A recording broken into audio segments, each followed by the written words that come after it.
Hello, everyone. This is Tom Fox back for another episode, and I'm absolutely thrilled today to have back with me Dr. Charlie McCormick, the president at Schreiner University. Dr. McCormick, welcome back to the podcast. Thank you. I'm so delighted to be back again.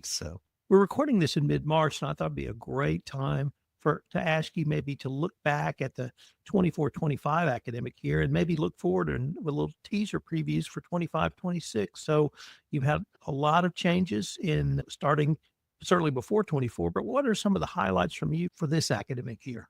if I can even narrow in a little tighter to begin with, Tom, it's not only mid March, it's also Wednesday.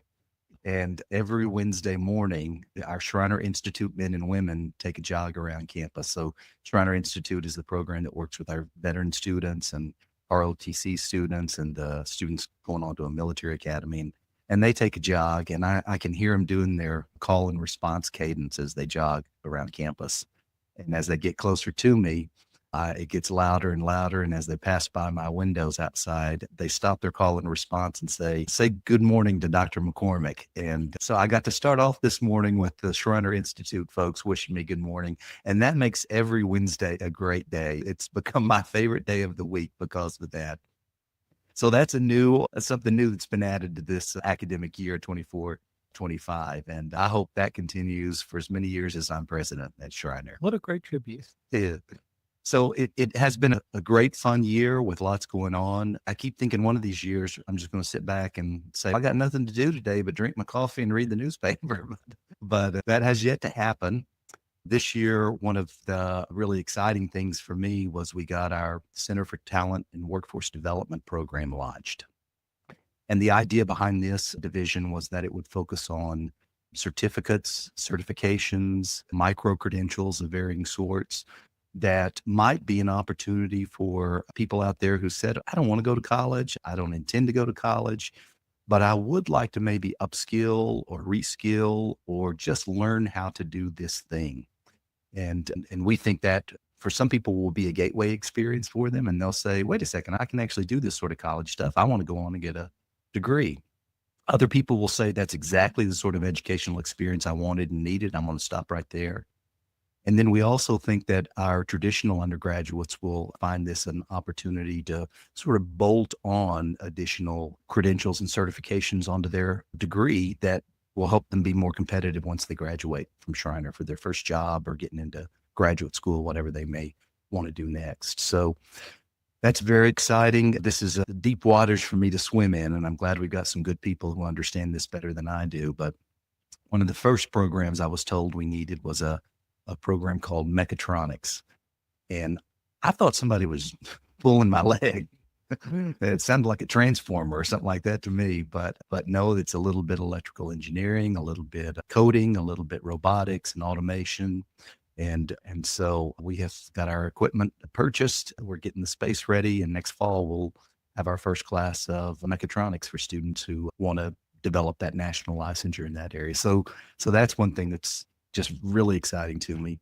Football coming online is also very exciting as well. And that's generated a lot of enthusiasm. And it's just different. I'd like to tell you that everything people have the same response to is football, but they just don't. People get excited about that in ways that are unique to football.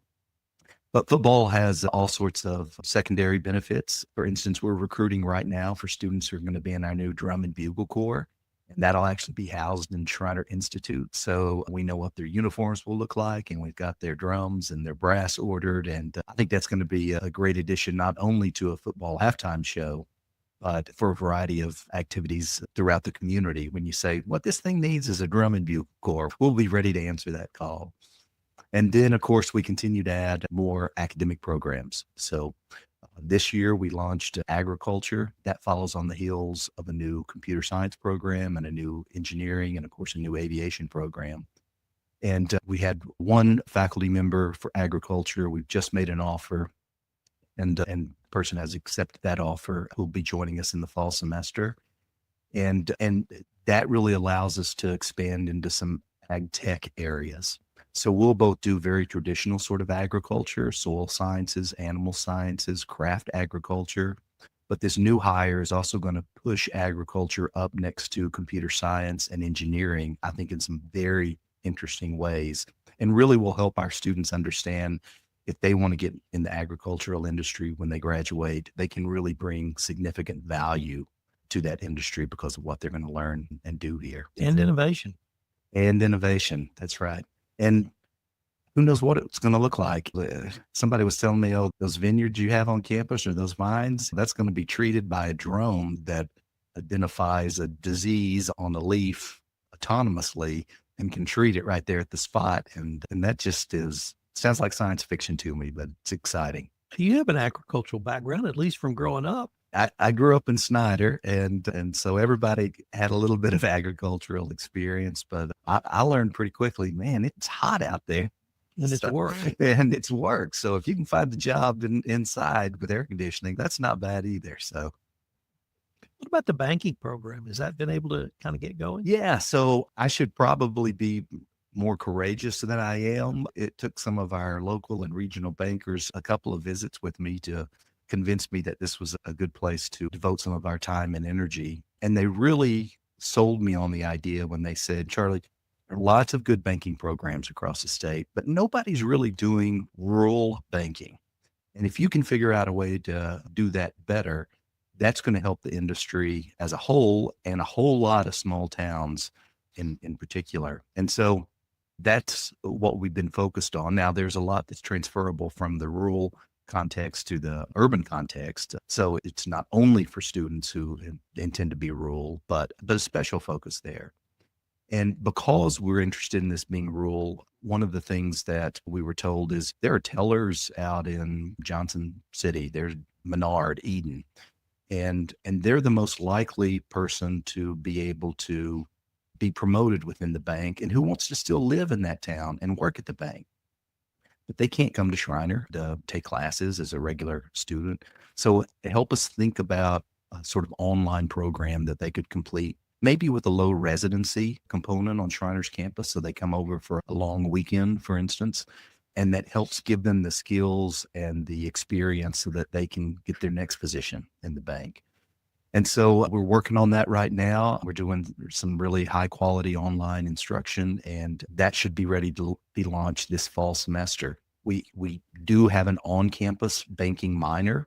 So we do have students in our business school right now that are taking those classes. And, just a huge shout out to so many of our local bankers who come in and say, they usually come in on Fridays, I think it is. And they've been reading up about, the students have been reading up in theory about credit risk, but then they have a banker come in and say, the knowledge is important. Here's what happens in real life with all of these sorts of things. So it's been a great experience. So I moved to Kerrville from Houston, large metropolitan area. And one of the things that has intrigued me is the difference in economic, political, and social issues in a small town. But what you've just talked about really brought home for me the difference, perhaps a different focus in educational issues as well. And you mentioned ag tech, and we talked about banking in small towns. Is that sort of one of the missions you're trying to bring academic and educational expertise to small town Texas? It is. And Tom, it's easy to forget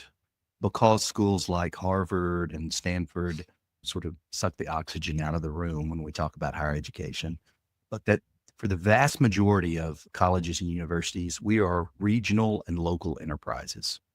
So on the national level, if you look at how far students travel from their home to college, the average distance is 51 miles. And I didn't believe that number, so I had our people go check it out for our students. It turns out it's 52 miles. So just spot on. And when you look at who is around us in 52 miles, it becomes pretty clear that we have a lot of people who are in small town, rural Texas that end up at Schreiner. And so about 4 or 5 years ago, I lose track of time a little bit, but about that, we said, let's really lean in to our commitment to our rural students.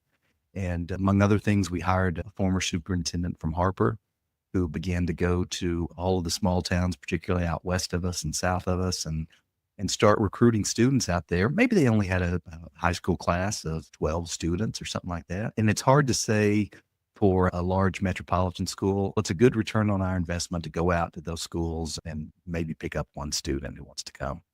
But our calculus is a little different. And so Chris goes out there and he recruits those students like they're Division I college athletes. And it's important for them and their families to know that there are places that want you. And it's important for us as a small school to get 2 or 3 of those who maybe didn't think they were going to go to college or didn't know where they wanted to go to college to say, Schreiner's going to be the school that I go to. And let me pick up on the point, not about the student, but about the family. How do you have a conversation with a mother and father, husband and wife who have never not gone to college? There may be no one in their family's gone to college. Their son or daughter may be the first to go to college. How do you have that conversation that they have to trust you, have to trust you're going to take care of their child? What is that conversation like? So we had this conversation a lot because well over a third of our first generation college goers in their family. So that's something we were just always talking about. And it's a combination of a whole lot of things. One is my child going to be safe while they're at college? And this is a place where we benefit from living in a place like Kerrville. That on the whole is relatively safe. And people come here and they feel safe when they come here. We had a former head of chief financial officer who used to say, we keep our doors locked on campus because sometimes people from Dallas or Houston drive through. So, but when families come and visit us here and they see what it's like, it feels like a place they would want to leave their kids. Then they're always also concerned about issues related to affordability. And especially if you haven't spent a long time in the college context, there's a lot about financing a college education, which seems esoteric. We talk about things like the FAFSA, and people look at us like, what, is that even a word?